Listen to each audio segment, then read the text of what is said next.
Telugu Desam polit bureau సమావేశంలో పలు కీలక నిర్ణయాలు తీసుకున్నారు. ఈ సమావేశ నిర్ణయాలను మంత్రి అచ్చెన్నాయుడు మీడియాకు వెల్లడించారు. ఆపరేషన్ సింధూర్ విజయవంతంగా నిర్వహించిన ప్రధాని మోదీ త్రివిధ దళాలకు పోలిట్ బ్యూరో అభినందిస్తూ తీర్మానం చేసింది.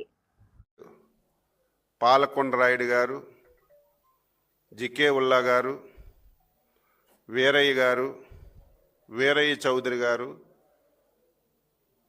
మరణం చెందారు. వారికి కూడా పోలిట్ బ్యూరో ప్రగాఢమైనటువంటి సంతాపాన్ని తెలియజేస్తూ వారి కుటుంబానికి ధైర్యాన్ని ఇవ్వాలని పోలిట్ బ్యూరోలో నిర్ణయం తీసుకొని వారికి కూడా 2 నిమిషాలు మౌనం పాటించడం జరిగింది. దీంతో పాటుగా ఏదైతే ఆపరేషన్ సింధూర్ రూపకల్పన చేసి సమర్థవంతంగా ఉగ్రవాదుల దాడుల్ని పాక్ సైనిక చర్యలను తిప్పికొట్టి ప్రజల నమ్మకాన్ని దేశం యొక్క ప్రతిష్టను పెంచి పాకిస్తాన్ను ఒంటరిపాటు చేసినటువంటి భారత ప్రధాని శ్రీ నరేంద్ర మోడీ గారికి త్రివిధ దళాల్ని వారి అధిపతుల్ని ఈ ఆపరేషన్ సింధూర్లో పాల్గొన్నటువంటి ప్రతి ఒక్క సైనికుడికి అభినందిస్తూ పోలిట్ బ్యూరో తీర్మానం చేసిందని చెప్పి సందర్భంగా తెలియజేస్తున్నాను.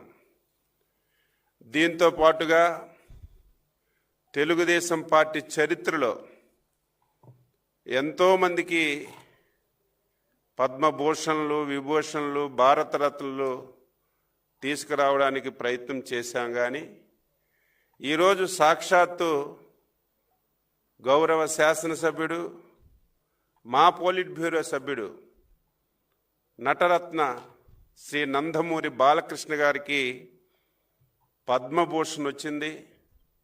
పోలిట్ బ్యూరో గౌరవ ముఖ్యమంత్రి గారు, జాతీయ పార్టీ అధ్యక్షులు గారి ఆధ్వర్యంలో ఏకగ్రీవంగా అభినందిస్తూ తీర్మానం చేసి ఆయనకి అభినందనలు కూడా తెలియచేశామని చెప్పి సందర్భంగా తెలియచేస్తున్నాను.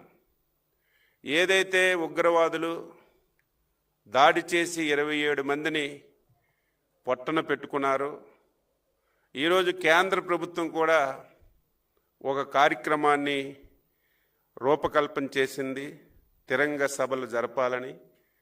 అందులో భాగంగా Telugu Desam party, Janasena party, BJP party 16, 17, 18 3 రోజుల్లో ప్రతి నియోజకవర్గంలో తిరంగా ర్యాలీలు జరిపి సభలు జరపాలని చెప్పి నిర్ణయం చేశామని చెప్పి మీ అందరికీ తెలియజేస్తున్నాను.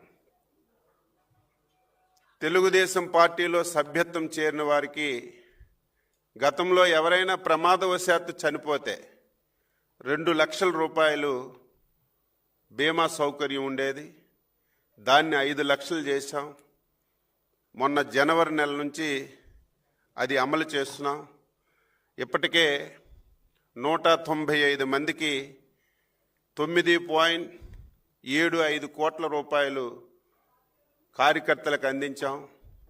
ఈరోజు పోలిట్ బ్యూరోలో చర్చించి ఎక్కడ కూడా ఆలస్యం లేకుండా ఎవరైనా సభ్యత్వం ఉన్నటువంటి కార్యకర్త చనిపోతే వెంటనే రికార్డ్స్ అన్నీ ఎస్టాబ్లిష్ చేసి ఇన్సూరెన్స్ కంపెనీ వాళ్ళతో మాట్లాడి వీలైనంత తొందరగా క్లెయిమ్ వచ్చే విధంగా చర్యలు తీసుకోమని పోలిట్ బ్యూరోలో నిర్ణయం చేశామని చెప్పి తెలియజేస్తున్నాను.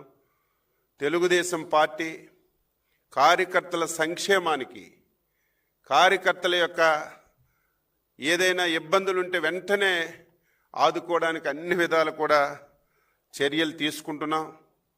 ఈ 11 మాసాల్లో 50,235 మందికి సుమారుగా 349 కోట్ల రూపాయలు అర్హత కలిగిన వాళ్ళకి సీఎంఆర్ఎఫ్ కింద వారికి ఆర్థిక సహాయం కూడా చేశాం. ఎన్టీఆర్ స్కూల్ కానీ మిగిలినటువంటి కార్పొరేట్ స్కూల్స్లో కానీ కార్యకర్తల యొక్క పిల్లలకి 600 మందికి విద్యను అభ్యసించే విధంగా చర్యలు తీసుకున్నాం. దాని మీద కూడా చర్చించి ఇంకా కార్యకర్తలకి సంక్షేమం నిధి కింద కార్యకర్తల కష్టాలు ఎక్కడుంటే అక్కడ పార్టీ వెంటనే ఉండి సహాయపడాలనే విధంగా పాలిట్ బ్యూరోలో చర్చించామని చెప్పి ఈ సందర్భంగా తెలియజేస్తున్నాను. మే నెలాఖరు నాటికి పార్టీ సంస్థాగతంగా ఉన్నటువంటి ఎన్నికలన్నీ కూడా పూర్తి చేయాలని ఇప్పటికే కేఎస్ఎస్, అదేవిధంగా బూత్ కమిటీలు, గ్రామ కమిటీలు, క్లస్టరు, యూనిట్టు, మండలం, నియోజకవర్గం, జిల్లా స్థాయి వరకు మహానాడులోగా అన్ని కమిటీలు పూర్తి చేయాలని స్పష్టంగా నిర్ణయం తీసుకొని పాలిట్ బ్యూరోలో చర్చించామని చెప్పి సందర్భంగా తెలియజేస్తూ ఆ కార్యక్రమాన్ని మహానాడు ముందు పూర్తి చేయాలి. ఇందులో ఒక నిర్ణయం కూడా తీసుకున్నాం.